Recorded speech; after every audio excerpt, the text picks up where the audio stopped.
Hello, everybody. Today's review is going to be of a movie called Night Swim from, 2 years ago, I do believe. Now, this was originally a short film on YouTube, I think, from what I saw from 2014.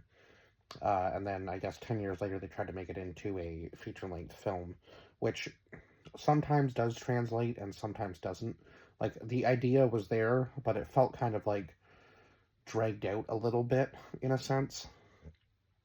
Just because, like the short film, I think was only like, I think the runtime on it was like 4 minutes long. And then, of course, with a movie, you have to have a little bit more story, a little bit more substance. And it kind of felt like two movies competing at one point.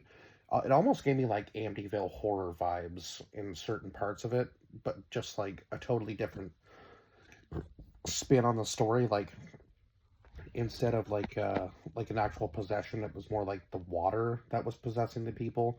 It was kind of weird in a way. Um, but anyhow, I guess we'll go over the cast list like we always do to start. So Wyatt Russell, who played Ray Waller, Carrie Condon, who played Eve Waller, Amelia Holferry, who played Izzy Waller, Gavin Warren, who played Elliot Waller, Jodie Long, who played Lucy Summers, Elijah J. Roberts, who played Ronan, Az Azayan, who played Rebecca, and Josiah uh, Le- Legononi, I want to say is how you pronounce that name. I could be butchering that, but anyway, he played Tommy. So, in the very beginning of this movie, we start out in 1992, in the summer of 1992, actually. So I did give this movie a 6 out of 10. I thought it was at least deserving of that. Now, I know it seemed to get a lot of hate for whatever reason, but I thought there was like a good enough storyline to it, and like the eerie feeling you get when you're like the build up to the actual scenes was cool, and like a lot of the like, kind of like dipping in and out of the water and being able to like see certain things but not really knowing if they're there. It was kind of like a psychological thing.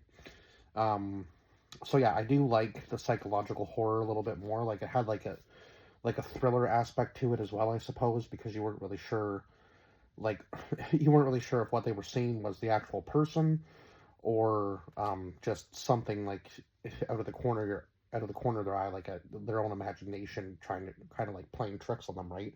In the beginning, at least.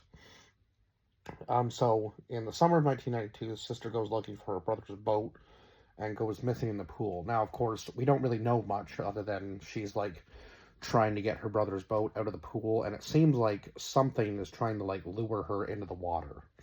It's like some sort of entity or something. Uh, yeah, so we know something's not right, and then all of a sudden she just disappears. Like, it's almost like there was no trace of her at all suddenly, and nobody ever like goes searching for her or anything. It just seems like people kind of move into that house and know the story. And I guess the previous owners, before the Walders moved in, didn't use the pool for the 15 years that they were in there.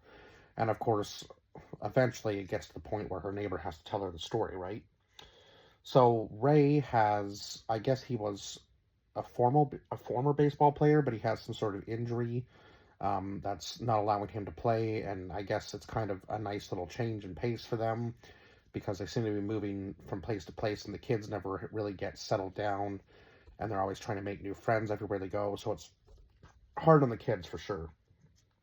But Ray is like trying to fish this baseball out of the pool, and he ends up actually falling in. Um, and then he has like these flashbacks to him playing for.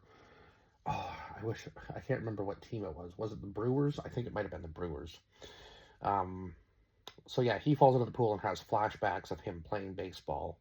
I guess to his baseball days. So the next thing that goes missing is the cat. Actually, the family cat Cider disappears.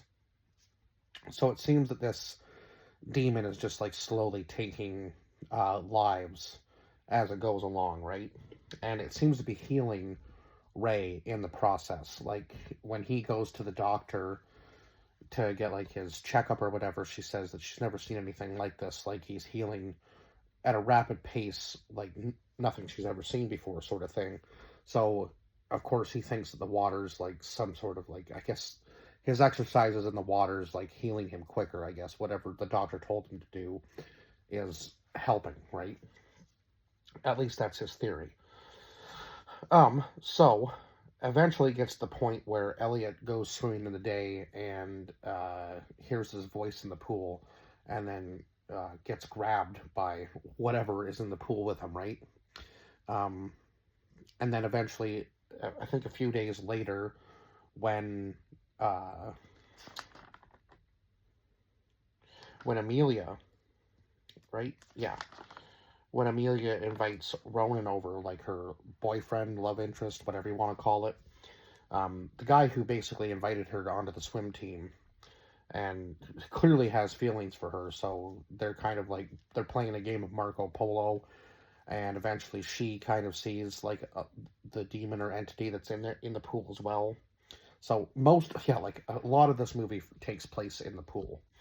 I will just say that much. But it still was a very like there was a lot of storyline to it, and like the build up to the scenes. Now the actual creatures in the pool, I wouldn't really say they were necessarily creatures. It was more like, I guess, the people that had died in the pool previously. So who knows what the who knows who knows who the first person was that died that decided to haunt um, the pool, I suppose. But the water was like spring water from whatever source they were getting it from. So I guess um, now, as Tommy's mother explains, she tries to say that Tommy was like an only child sort of thing. So she said that it was like a spring, and talks about like, have you ever wished upon like a wishing well sort of thing, and goes on about like how she sacrificed her kid in order to save her other one. And but before that, Ray seems to be developing like superhuman abilities. Now he absolutely like smashes the ball out of the park when he's teaching the kids. And then of course that's when the neighbor tells Eve, when they're having like this big pool party, that's when the neighbor tells Eve about the girl who drowned in the pool. And of course, it was actually Eve who said, was that girl's name Rebecca? And the neighbor goes, well, how would you know that? And of course, I'm sure she had to explain it in some sort of detail that, the kids had been seeing things, so on and so forth. And eventually she just goes to uh, the Summers. She goes to Lucy Summers and asks her a whole bunch of questions. And of course, Lucy tries to play it off like Tommy was her only child, right? And at that point, it seems that Ray is already like possessed. At that point, like he can't leave the house. It even hurts him to leave. And of course, he starts saying some really weird things, like it's cool in the deep waters and a whole bunch of other stuff. So yeah, you can tell that he's definitely been taken over by whatever demon or entity is like in the pool. So yeah, at least that's what I got from it anyway. So Lucy tries to explain that the water heals but also takes a life. So I guess the water decides like who it's going to help and who it's going to take right from the beginning. So obviously it's been helping Ray, and it decides that it's going to take Elliot, I guess, because it can't get any of the rest of them, I suppose, in the long run. But it's kind of crazy that Lucy just decided that, because her son Tommy was sick, that love required sacrifice, so she just sacrificed her daughter in order to keep one child. When realistically, she could have just, probably gave Tommy some maybe better care instead of having him just in the house to like slowly fade away or pass away. I don't know. It just seemed weird that was the route that she decided to take. Maybe that's just me, but yeah, I would think there would have been many other ways to handle that situation other than sacrificing her daughter, but it seemed like she was doing it for her own selfish reasons and didn't want to sacrifice herself, obviously. And maybe it was the water that ended up making him sick in the first place, so she decided that yeah, sacrificing the other child was the only way to stop it, maybe. I don't know. Because, yeah, it doesn't really seem like that was the case with her, but maybe it was. So yeah, the water does eventually try to take Elliot from the Waller family, and it gets down to the point where I think the creepiest thing, honestly, was the father being possessed to me. Like, that gave me, like, some Amityville horror vibes, for sure, with him, like, almost basically going after, like, the entire family and, like, siding with the demon or whatever was in the pool. And yeah, just saying that, the whole like love requires sacrifice thing, like that was probably the creepiest part of the movie. And that's where it kind of felt like two different movies in one, because it was like the water was after them, but now that he'd been possessed, he was also after them. So the daughter ends up actually pretty much knocking the entity completely out of him, which is crazy.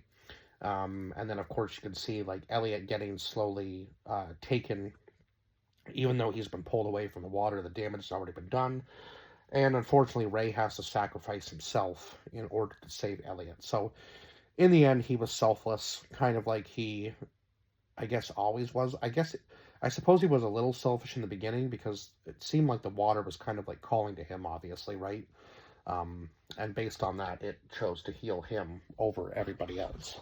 Probably because he had like the most athletic, like he was the most athletically gifted, I suppose, out of the entire family, and obviously he'd already had a career, so it would be easy for the water to pick him as the person to heal, right?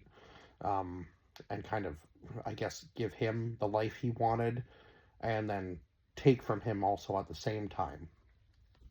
So yeah, very interesting. But yeah, I wouldn't say this was necessarily the worst movie I've ever watched. It had its moments. But again, I feel like the creature wasn't really supposed to be like the biggest thing in this movie. I feel like it was supposed to be like the slow burn sort of possession type thing, like of the father, that was supposed to be like the real story here. And that's kind of neat to do. And obviously, again, it's hard to translate such a short story into a full-length feature film and have it work all the time. Now, did this one work? Like, I think there were the ideas there, but maybe the story could have been translated a little bit better. And I'm sure they probably had to add a whole bunch of stuff into this movie to even make it work, to have a hour and a half long runtime. So kudos to them for even attempting to do that with a short story. So I wouldn't say this was the worst movie in the world. It definitely wasn't the best. Like, I don't think it would be one that I would go back and watch a whole bunch of times. That's for sure.